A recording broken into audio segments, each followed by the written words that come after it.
Plants of the Gods here. Plants of the Gods at Blogspot. Plants of the Gods at YouTube. Plants of the Gods is one word. You can check me out. We're looking at these morning glories right now. These are bindweed. This is Emopia convolacea family. This is a white moonflower. This is a long white 6-inch tubular flower. They're extremely nice. You can Google me, Plants of the Gods, to see my many videos on these subjects. This is a morning glory, showing you the flower dried up head right now. After the head's dried up, the seed pods are inside the flower head. This is one of the flower heads, and once they dry up, you can open them up, and there's these little solid black seeds. There's usually 1 to 5 in there, and let's see if we can't get this a little bit better. So when you open up this inner layer here,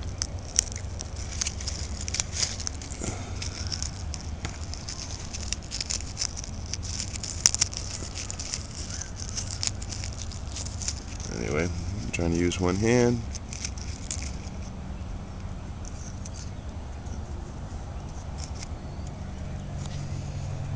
But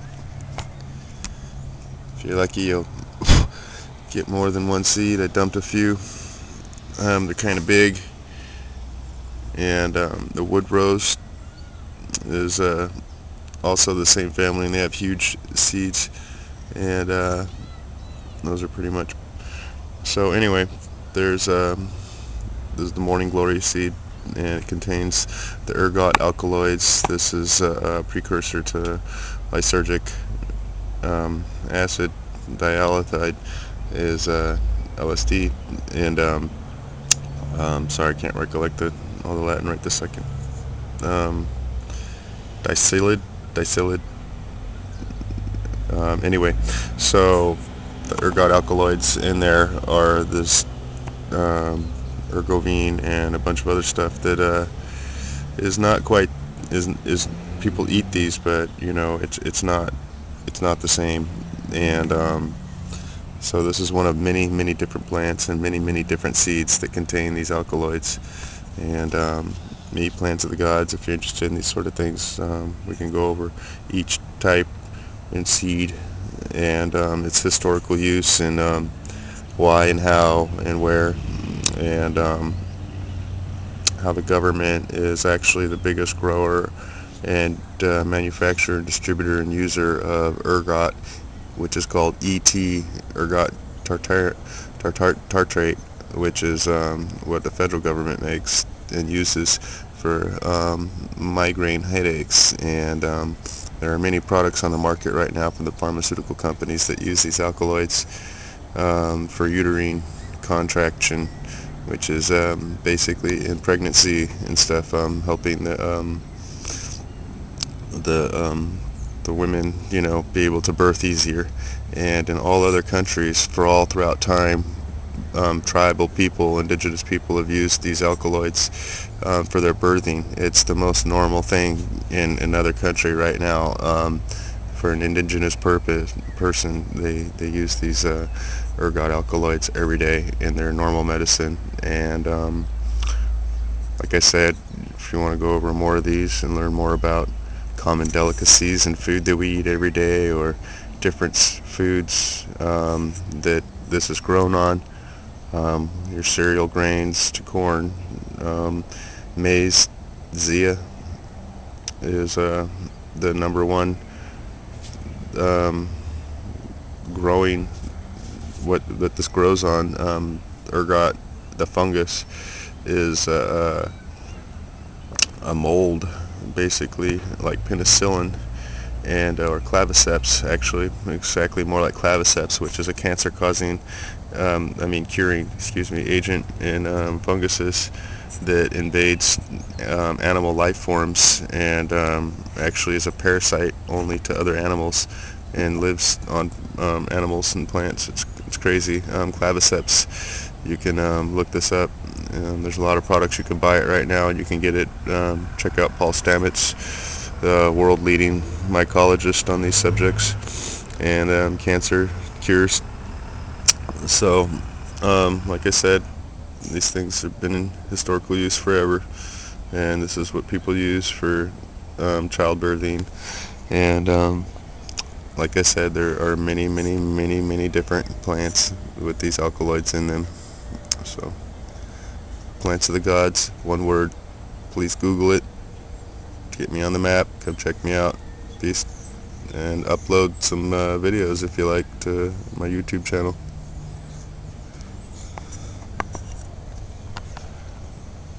Heart-shaped leaves.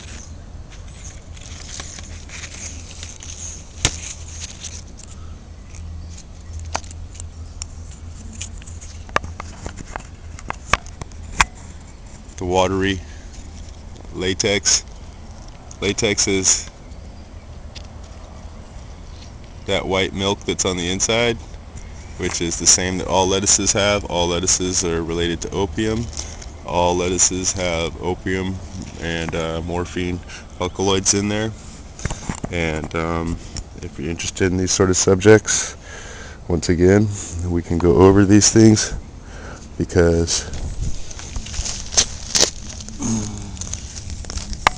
opium grows everywhere.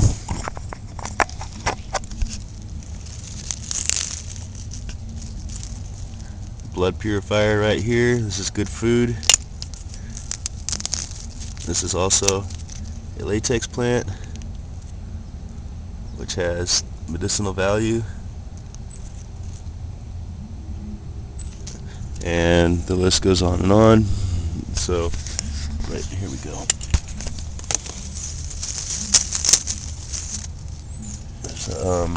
These are dandelions down here. They're different lettuces, but the easiest way to harvest these, you have to know a little bit about opium harvesting, which is a very delicate procedure of cutting the pods. So, in order to harvest these best, you can look these up on my opium. Let me see, peyote plant videos. Look up that title. There you go. You see those little buttons?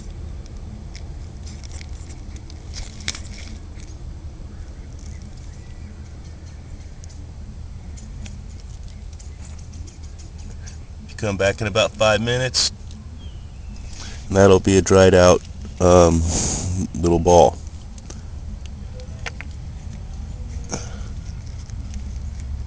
You see that white right there? That's latex. See the black stuff right? Damn it, I just covered it. Anyway, that piece right there is all dried out. That's black.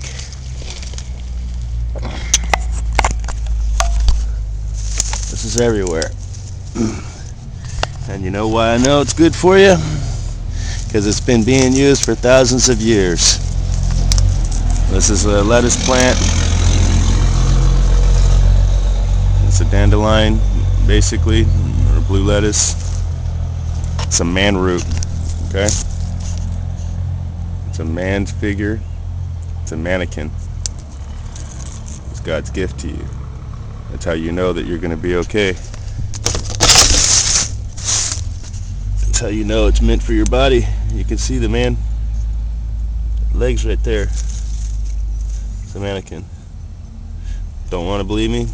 Don't want to eat off the ground? Don't. I'm going to live long, prosper. But know this, that that the plant has been used for thousands of years all throughout the world, and people have known that for a fact. And our federal government makes many blood purifier drugs and stuff out of it. This right here, serious medicine too, all poisons. But there's a lot of alkaloid plants. You can't quite pick this up, but this is bleeding right now too, all white. Anyway, plants of the gods. Come check me out.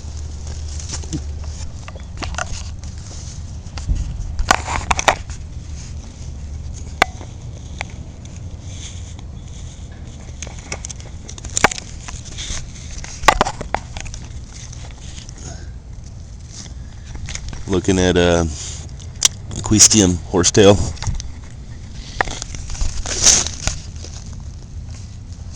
Let's try and find some ground cherries here.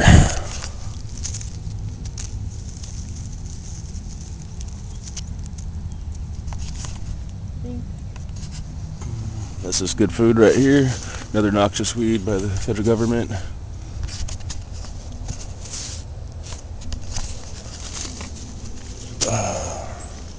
This is a tomatillo family. This is a physalis berry, Aztec, golden Aztec. And remember, people, never eat green fruit. You want to wait for it to get what's called a grape sugar. Golden Aztec berry right there. The ground cherry. These will fall to the ground, as you can see. And that's the best time to try and harvest these. Little yellow tomatoes, totally sweet, taste awesome. I highly recommend this plant. You can see that it doesn't last too well in the freeze, so you want to grow a lot of it. No big deal. It'll break off, it'll melt down, and then the bigger leaves or the next section will just, rage on. There's no problem. It grows out pretty big, and it makes a nice fence cover if you're trying to get some big leaf plants going. I believe it's related to maybe quite a few different plants. It's a trichrome plant. It's very sticky resins also in certain seasons. But remember, you want to wait for these to yellow off until they're totally yellow to white, and then they will fall to the ground. You can see the difference there. This is the Peruvianus, by the way. This is from Peru. This is not a local plant. And never want to eat green fruit. Even the unless coincidentally depends on what side of the fence you are with the tomato argument, because of the physalis is actually arguably a tomato, and the tomatillos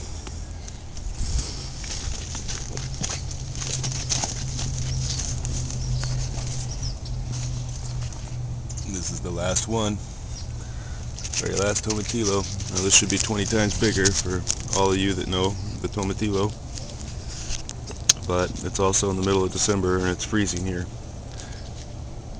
But this was a bunch of tomatillos, and you can see my other videos on those.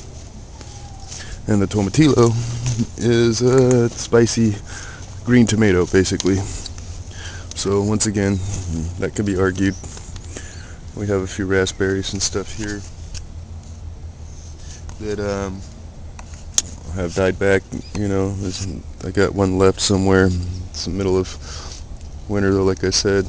So I'm looking at your tobacco substitutes here, your cytisis, cystine plants here, Scotch broom, tinctoris is a can't recollect what this is right now, but you have your furry pods, Legumusea family here, and so think peas, furry pods, yellow flowers, cystine, Cystine, look it up, people. And anyway, where was I at here? I guess that's good for now. Y'all have a good day. Peace.